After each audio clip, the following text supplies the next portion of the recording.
مومن کا معاملہ بڑا عجیب ہوتا ہے. ان امرہ کل خیر، کہ ہر معاملے میں اس کا فائدہ ہی فائدہ ہے. ان اصابتہ سراء شکر فکان خیر اللہ، اگر اس کے اوپر کوئی خوشی کے عالم آتے ہیں، خوشی کے دن آتے ہیں، خوشی اللہ تعالیٰ دیتا ہے تو وہ اس کے اوپر شکر ادا کرتا ہے، اور شکر ادا کرتا ہے تو اللہ تعالیٰ اور مزید بڑھا دیتا ہے، اس میں بھی اس کا فائدہ ہی ہے. وَإِنْ أَصَابَتْهُ ضَرَّاءُ صَبَرَ فَكَانَ خَيْرًا اللَّهُ، اور اگر اس کے اوپر کوئی مصیبت آتی ہے، پریشانی آتی ہے تو وہ اس کے اوپر صبر کرتا ہے، اللہ سے رجوع کرتا ہے، اللہ سے قریب ہو جاتا ہے، اس کے ہاتھ آگے گڑگڑاتا ہے، دعائیں مانگتا ہے، گناہوں کے اوپر شرمندہ ہوتا ہے، صبر کرتا ہے تو اللہ تعالیٰ پھر بھی اس کو مزید دے دیتا ہے. اس کو پتہ ہوتا ہے، اس کو پتہ ہوتا ہے کہ اللہ ہی کی وہ ذات ہے، اللہ کی وہ ذات ہے جس نے موسیٰ علیہ السلام کو 2 بار دریا سے باہر نکالا. اللہ ہی کی وہ ذات ہے جس نے مریم علیہ السلام کو محراب میں بیٹھے ہوئے رزق پہنچایا.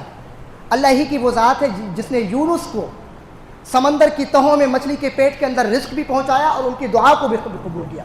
اللہ ہی کی وہ ذات ہے جس نے ابراہیم علیہ السلام کو آگ سے بچایا. اور جو اس کے نافرمان بندے ہیں، جو اس کی عبادت کرنے والے نہیں ہیں، جو اس کی عبادت میں لوگوں کو شریک کرنے والے ہیں، کسی کو شریک کرنے والے ہیں، جو اس کے نافرمان ہیں، اللہ تعالیٰ ان کو بھی رزق دے رہا ہے، ان کو بھی اولاد دے رہا ہے، ان کو بھی اچھی زندگی دی ہے، وہ بھی ہنسی خوشی زندگیاں گزار رہے ہیں. اللہ تعالیٰ کی رحمت کا دائرہ اتنا وسیع اور وسیع تر ہے. اب جب ہم اور آپ نے یہ سماعت فرما لیا کہ اللہ تعالیٰ کی رحمت اس کے غضب کے اوپر غالب ہے، تو ہم اور آپ کو سمجھنا چاہیے کہ ہماری امت کے اندر، ہمارے معاشرے کے اندر، مسلمانوں کے اندر یہ مایوسی کیوں ہوتی ہے، نا امیدی کیوں ہوتی ہے. آپ اخبارات کو اٹھائیے، نہ جانے کتنے لوگ ایسے مل جائیں گے آپ کو. نیٹ کا ایگزام ہوا ہے، مثال ہمارے اور آپ کے سامنے، ایگزام ڈکلیئر ہوا اور اس کے 5 دن کے اندر کی خبریں اٹھائیے آپ، تو آپ کو پتہ چلے گا کہ فلاں لڑکے نے خودکشی کر لی، فلاں صاحب نے کچھ اور کر لیا. اس طرح کی خبریں آتی رہتی ہیں. اسی طریقے سے ہم اور آپ دیکھتے ہیں کسی نے پریشانی میں آ کر کے اپنے بچے کو زہر دیا، اپنے آپ کو زہر کھا لیا، اپنے بچوں کو مارا، اپنے بچے کو ساتھ لے کر کے ندی میں کود گیا یا کود گئی. یہ کیا ہے؟ یہ ہم اور آپ دیکھیں، اس کو بولتے ہیں مایوسی، اس کو بولتے ہیں نا امیدی. اسلام اور مایوسی یہ 2 اپوزٹ چیزیں ہیں. جہاں اسلام ہے وہاں مایوسی نہیں آ سکتی. یہی وجہ ہے کہ خودکشی کرنے والے کے لیے دنیا ہی کے اندر جہنم کی وعیدیں آئی ہوئی ہیں کہ آپ ایسا کریں گے تو آپ کا معاملہ گڑبڑ ہے. اس کے باوجود اگر امت مسلمہ کے اندر مایوسی آ جائے، نا امیدی آ جائے، تو ہم اور آپ کو اپنے آپ کا محاسبہ کرنا چاہیے کہ ہمارا ایمان کہیں کمزور تو نہیں پڑ گیا. ہمیں دیکھنا چاہیے. آج کے خطبے میں وقت کم بچا ہے، مختصر طور پر 2-3 چیزیں میں آپ کے سامنے رکھوں گا. سب سے پہلی چیز، اللہ تعالیٰ نے ہم اور آپ کو مایوسی سے دور رہنے کی تلقین کی ہے. ہم مایوسی سے دور رہیں. اور دوسری سب سے اہم چیز جو میں شارٹلی بتا رہا ہوں، اور وہ کیا ہے کہ مایوسی پیدا کیوں ہوتی ہے. اگر ہمیں ریزن پتہ چل جائے گا، کاز پتہ چل جائے گا، وجوہات اور اسباب پتہ چل جائیں گے، تو ان سے اپنے آپ کو ہم دور کر لیں تو مایوسی بھی ہماری زندگیوں سے ختم ہو جائے گی. یہی ہے نا. سب سے پہلی چیز جو مایوسی کا سب سے بڑا ذریعہ بنتی ہے وہ یہ کہ ہم اور آپ اللہ رب العالمین کے اوپر یقین نہیں رکھتے ہیں. کوئی خودکشی کر رہا ہے، اسے لگتا ہے کہ یہی اس کی دنیا تھی. اب اس کے اوپر اتنا بڑا غم آ گیا ہے کہ اس غم کو برداشت نہیں کر سکتا. حالانکہ قرآن مجید میں اللہ تعالیٰ نے کہا لا یکلف اللہ نفسا الا وسعہا، کہ ہم انسان کے اوپر اس کی طاقت سے زیادہ غم نہیں ڈالتے ہیں. یعنی اتنا ہی غم آپ کو ملے گا جتنا آپ برداشت کر سکو. اب ایک آدمی اپنے غم کو اتنا بڑا محسوس کر رہا ہے اور یہ سوچ رہا ہے کہ اللہ تعالیٰ اس کے غموں سے اس کو چھٹکارا نہیں دے گا، یا اب اس کا سب کچھ ختم ہو گیا، اب وہ خودکشی کر رہا ہے. صرف خودکشی کو چھوڑ دیجئے، ہماری عام زندگیوں کے اندر بھی مایوسی نظر آتی ہے. جیسے ایک آدمی جو دکان پر بیٹھ کر اپنے گراہک کے ساتھ میں دھوکہ کر رہا ہے، وہ بھی اللہ تعالیٰ سے مایوس ہے. اسے اس بات پر یقین ہی نہیں ہے کہ اللہ تعالیٰ اس کو رزق دینے والا ہے. اسے لگتا ہے کہ میں دھوکہ کے ذریعے سے ہی پیسہ کما سکتا ہوں، اس وجہ سے وہ دھوکہ دے رہا ہے. ایک چور کو یہ لگتا ہے کہ وہ چوری اس لیے کر رہا ہے کیونکہ اللہ تعالیٰ، اس کو یقین نہیں ہے اللہ تعالیٰ کے اوپر. اس کو پتہ ہوتا کہ اللہ تعالیٰ اس مخلوق کو بھی روزی دیتا ہے جو سمندروں کی تہوں میں موجود ہے، تو وہ چوری کیوں کرتا؟ جو اللہ تعالیٰ نے دیا اس کے اوپر اکتفا کرتا، محنت کرتا. اس کو یقین ہوتا کہ اللہ تعالیٰ رزاق ہے، رزق دینے والا ہے، تو اس کے اوپر غور کرتا نا. یعنی جب ہمارے اور آپ کے یہاں اللہ تعالیٰ کے اوپر سے یقین کے اندر کمی یا ختم ہو جاتا ہے یقین، تب ہمارے یہاں مایوسی کی ابتدا ہوتی ہے۔ دوسرا معاملہ کیا ہے؟ قناعت سے دوری۔ قناعت، اللہ تعالیٰ نے جو دیا ہے اس کے اوپر شکر ادا کرنا، اپنے سے نیچے والوں کو دیکھنا، تاکہ آپ کے پاس اللہ تعالیٰ نے جو نعمت دی ہے اس کے دیکھنے کے بعد آپ کے دل کے اندر شکر گزاری کی کیفیت پیدا ہو۔ ہمارے یہاں کیا مسئلہ ہے؟ ہم کپڑے پہنے ہوئے ہیں، اچھے کپڑے ہیں، ٹھیک ٹھاک کپڑے ہیں، لیکن ہم نے کسی کو برانڈڈ کپڑے پہنتے ہوئے دیکھ لیا، اب ہمارے دل کے اندر کیا پیدا ہوا؟ ہمیں بھی یہ چاہیے۔ ہماری زندگی ٹھیک چل رہی تھی، ہمارے پاس بائک تھی اور کام چل رہا تھا، ہم نے بڑی 4 پہیہ گاڑی دیکھ لی اور اس کے لیے محنت کر رہے ہیں ہم، اور وہ چیز اگر نہیں ہم کو حاصل ہو رہی تب کیا ہو رہا ہے؟ مایوسی ہو رہی، گھر میں لڑائی جھگڑے ہو رہے ہیں۔ بیوی اس لیے لڑ رہی کیونکہ اس نے اپنے سہیلی کو دیکھ لیا تھا، اس کے گلے کے اندر ہار جو ہے مہنگا والا لگا ہوا تھا، اور ان کے شوہر تھوڑا کم کماتے ہیں تو ان کے گلی میں ہار ہلکا والا ہے، تو اس وجہ سے لڑائی جھگڑے چل رہے ہیں۔ آپ غور کریں تو ہم اور آپ کو اندازہ ہو جائے گا اللہ تعالیٰ نے اور اسلام نے ہم اور آپ کو قناعت کی تعلیم دی ہے۔ ہم محنت کریں لیکن اللہ تعالیٰ نے جو دیا ہے اس پہ اپنے آپ کو خوش کریں۔ ہم کو گاڑی ملی ہوئی ہے، ہم اپنے سے نیچے والوں کو دیکھیں جو پیدل چل رہے ہیں، اور پیدل بھی ایسے چل رہے ہیں جن کی چپلیں پھٹی ہوئی ہیں اور چپلیں بھی دستیاب نہیں ہیں۔ پھر سوچیں، ہم کو اللہ تعالیٰ نے گاڑی دی ہوئی ہے، ہم کو لگتا ہے اور بڑھیا گاڑی دینی چاہیے تاکہ ہم بارش سے بچ سکیں۔ ہم دیکھیں ان لوگوں کو جن کے پاس چھتریاں نہیں ہیں، زمین پر پڑی ہوئی پرانی پولیتھین اٹھائی اور سر پہ ڈھانپ لی اور جا کر کے جا رہے ہیں۔ آپ کو اندازہ ہوگا کہ اللہ تعالیٰ نے آپ کو کیا دیا ہے۔ آپ کو گرم گرم روٹی مل رہی ہے، ایسے موسم میں پکوڑے مل جائیں، کیا کہنے۔ ان کو دیکھیے جن کو اللہ تعالیٰ نے 2 دن سے روزی کھانا نہیں کھایا ہے، تو آپ کو لگے گا کہ اللہ تعالیٰ نے ہم کو بہت کچھ دیا ہوا ہے۔ تو سب سے امپورٹنٹ چیز، پہلی چیز کہ اللہ پر یقین، دوسرا قناعت۔ تیسری چیز کیا ہے؟ تیسری چیز یہ کہ ہم اور آپ اسباب کو اختیار کریں۔ اسباب کو اختیار کریں۔ اللہ تعالیٰ مسبب الاسباب ہے نا، اسباب کو بنانے والا ہے نا۔ اسباب کو اختیار کریں، اس کے بعد پھر ہم کوئی حل اور کوئی فیصلہ کریں۔ گھر میں بیٹھے ہوئے ہیں، کام نہیں چل رہا ہے، پڑے ہوئے ہیں، پورا دن پڑے ہوئے ہیں، کوئی کام نہیں کر رہے ہیں، اللہ تعالیٰ کی بڑی مصیبت ہے۔ آپ کسی جھرنے کے سامنے بیٹھے ہوئے ہوں، کسی جھرنے کے سامنے بیٹھے ہوئے ہوں جس میں صاف شفاف اور بہترین منرل والا جو ہے واٹر نکل رہا ہے، آپ بیٹھے رہیں اور آپ امید کریں کہ پانی اپنے آپ سے آپ کے منہ میں آ جائے گا، یہ ممکن نہیں ہے۔ آپ کو اپنے ہاتھوں کو آگے بڑھانا پڑے گا۔ اللہ تعالیٰ نے پانی پیدا کر دیا ہے، لیکن اس پانی کو اپنے آپ تک پہنچانے کے اسباب اللہ تعالیٰ نے آپ کو بتائے ہیں۔ آپ کے سامنے بہترین ڈشز رکھی ہوئی ہیں ڈائننگ ٹیبل کے اوپر، اور آپ سوچیں ہم ایسے بیٹھے رہیں، اپنے آپ سے نوالا ایسے بن جائے، اڑ کے آئے، میرے منہ کھل جائے اپنے آپ سے اور منہ میں چلا جائے، یہی ہم سوچ رہے ہوتے ہیں نا۔ تو ہم اسباب کو بھی اختیار کریں۔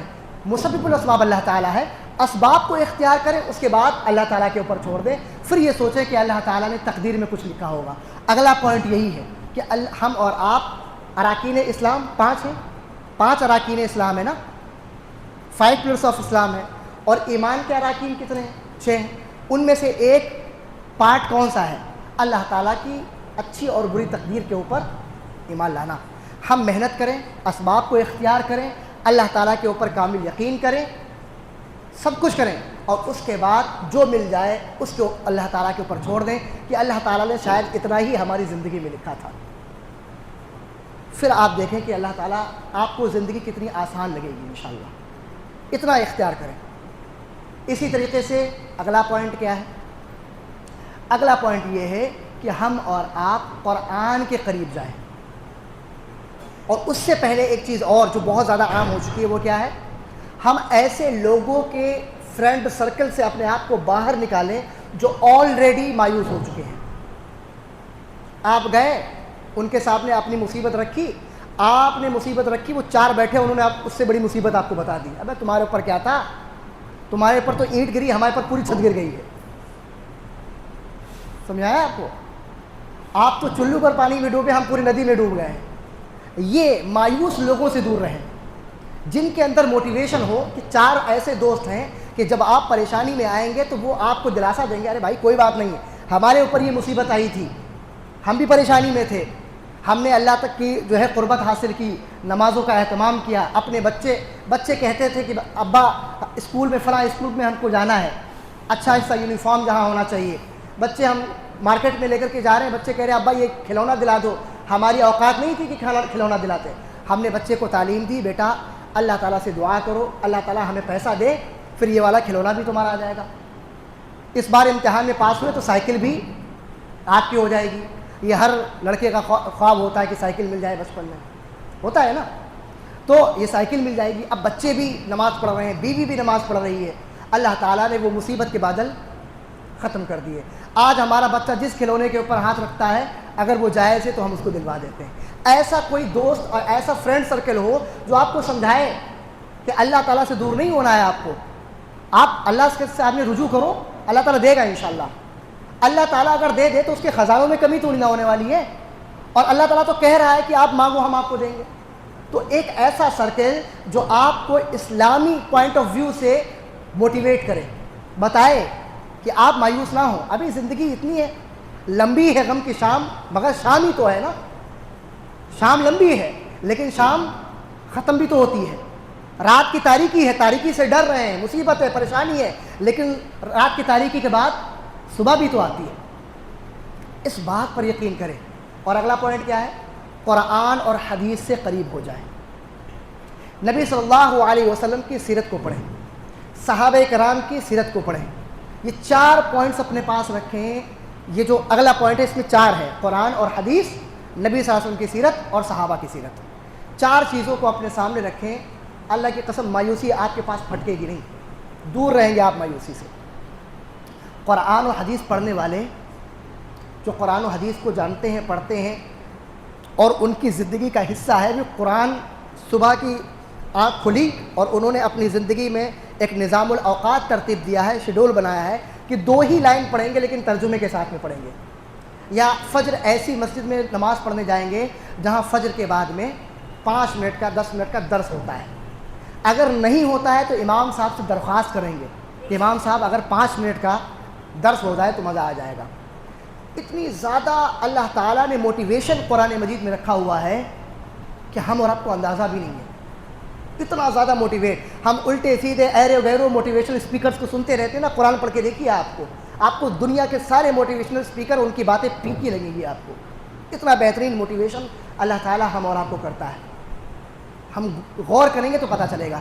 جو قرآن پڑھتے ہیں نا وہ بہت کچھ جانتے ہیں. وہ ان سے پوچھیے اللہ تعالیٰ کون ہے. آپ پریشانی میں ہیں نا, آپ مصیبت میں ہیں, آپ کی بیوی آپ سے آپ کی بات نہیں مان رہی, آپ کے بچے آپ کی بات نہیں مان رہے, کاروبار کے اندر تنگی آئی ہوئی ہے, دنیا آپ کے اوپر ٹوٹی پڑی ہے, ساری کی ساری مصیبتیں اپنے اوپر, مصیبتوں کا ایک پوری لسٹ ہے ہمارے سامنے. لیکن جو مومن بندے ہیں ان کا معاملہ کیا ہوتا ہے؟ ان کا معاملہ ہوتا ہے عجبا لامر المؤمن. نبی صلی اللہ علیہ وسلم نے بیان فرمایا, صہیب رضی اللہ تعالیٰ بیان فرماتے ہیں کہ مومن کا معاملہ بڑا عجیب ہوتا ہے. ان امرہ کل خیر, کہ ہر معاملے میں اس کا فائدہ ہی فائدہ ہے. ان اصابتہ سراء شکر فکان خیر اللہ, اگر اس کے اوپر کوئی خوشی کے عالم آتے ہیں, خوشی کے دن آتے ہیں, خوشی اللہ تعالیٰ دیتا ہے تو وہ اس کے اوپر شکر ادا کرتا ہے, اور شکر ادا کرتا ہے تو اللہ تعالیٰ اور مزید بڑھا دیتا ہے, اس میں بھی اس کا فائدہ ہی ہے. وَإِنْ أَصَابَتْهُ ضَرَّاءُ صَبَرَ فَكَانَ خَيْرَ اللَّهُ, اور اگر اس کے اوپر کوئی مصیبت آتی ہے, پریشانی آتی ہے, تو وہ اس کے اوپر صبر کرتا ہے, اللہ سے رجوع کرتا ہے, اللہ سے قریب ہو جاتا ہے, اس کے ہاتھ آگے گڑگڑاتا ہے, دعائیں مانگتا ہے, گناہوں کے اوپر شرمندہ ہوتا ہے, صبر کرتا ہے, تو اللہ تعالیٰ پھر بھی اس کو مزید دے دیتا ہے. اس کو پتہ ہوتا ہے کہ اللہ ہی کی وہ ذات ہے. اللہ کی وہ ذات ہے جس نے موسیٰ علیہ السلام کو 2 بار دریا سے باہر نکالا. اللہ ہی کی وہ ذات ہے جس نے مریم علیہ السلام کو محراب میں بیٹھے ہوئے رزق پہنچایا. اللہ ہی کی وہ ذات ہے جس نے یونس کو سمندر کی تہوں میں مچھلی کے پیٹ کے اندر رزق بھی پہنچایا اور ان کی دعا کو بھی قبول کیا. اللہ ہی کی وہ ذات ہے جس نے ابراہیم علیہ السلام کو آگ سے بچایا. اللہ ہی کی وہ ذات ہے جس نے ایوب علیہ السلام کو پوری دنیا کی مصیبتیں دینے کے بعد ان کو نجات دی. اللہ ہی کی وہ ذات ہے جس نے یعقوب علیہ السلام کو کسی کے چھوٹ جانے کے غم کی وجہ سے جو نابینا ہو گئے تھے ان کی آنکھیں واپس کی. اللہ ہی کی وہ ذات ہے جس نے اسماعیل علیہ السلام کو ان کو ذبح کرنے کا حکم دیا اور ان کو ذبح ہونے سے بچایا. اللہ ہی کی وہ ذات ہے جس نے سارہ علیہ السلام کو مکہ کے اندر اسماعیل علیہ السلام کو بالکل پیاس کی شدت کے بعد زمزم جیسا کنواں عطا فرمایا. پڑھیں قرآن کریم پڑھیں تو ہم کو ملے گا کہ موٹیویشن کیا ہوتا ہے. زکریا علیہ السلام کو جب بوڑھے ہو گئے، اللہ تعالیٰ ان سے کہہ رہا ہے کہ ہم آپ کو اولاد دیں گے، تو ان کی بیوی پریشان کہ اب تو ہم باج ہو چکے ہیں۔ زکریا سوچ رہے ہم تو بوڑھے ہو چکے ہیں، ہمارے یہاں اولاد کہاں ہوگی؟ اللہ تعالیٰ نے بڑھاپے میں ان کو اولاد دی۔ ابراہیم علیہ السلام جو بالکل نہ مایوس ہو گئے، نا امید ہو گئے، کوئی امید کی کرن باقی نہیں ہے، اللہ تعالیٰ سے دعا کی، اللہ تعالیٰ نے 2 بیٹے اسماعیل اور اسحاق ان کو عطا کیے۔ اللہ تعالیٰ کبھی کبھار ہم کو کنویں میں ڈالتا ہے اور ہم اس کنویں کے اوپر اپنے سینے کو پیٹ رہے ہوتے ہیں، لیکن وہ کنواں یوسف علیہ السلام کے کنویں کی طرح ہوتا ہے کہ جب کنویں میں گئے تو قبیلے والے نکال کے لے کے گئے تو ان کو بیچا گیا تو وہ بادشاہ کے سلطنت میں آئے، پھر اللہ تعالیٰ نے کنویں سے لے کر کے سلطنت کا سفر ان کے سامنے طے کر دیا، وہ سلطنت کے بڑے عہدے پر فائز ہوئے۔ ہم اور آپ ہوتے تو کیا کر رہے ہوتے؟ کتنی موٹیویشن چاہیے اور کتنا چاہیے ہم اور آپ کو بھائی؟ ہم اور آپ اللہ سے مایوس نہ ہوں، خودکشی نہ کریں۔ اللہ تعالیٰ کی ذات وہ ہے جس نے ہم کو پیدا کیا ہے، اور یقین کریں اللہ تعالیٰ ہم کو بھوکا نہیں مارے گا۔ اس کے لیے محنت کریں، حلال طریقہ اختیار کریں، لوگوں سے محبت کے ساتھ میں پیش آئیں، قرآن اور حدیث کے قریب آ جائیں۔